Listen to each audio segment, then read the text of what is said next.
ഇങ്ങനത്തെ ചോദ്യത്തിന് അജയകുമാർ ഉത്തരം പറയണ്ട. സമുദ്രത്തിൽ മുങ്ങിപ്പോയ കപ്പൽ ഉദ്ധരിക്കുന്ന പ്രവൃത്തി പോലെയാണ് ചരിത്രാഖ്യായിക നിർമ്മാണം. എന്താണ് പുത്തേഴ് ഇതുകൊണ്ട് ഉദ്ദേശിക്കുന്നത്?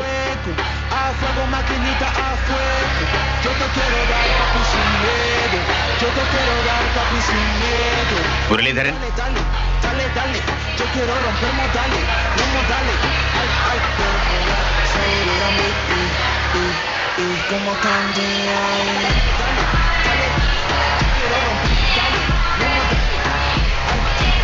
ഉത്തരം പറഞ്ഞാൽ എനിക്കിരിക്കാവോ സാർ?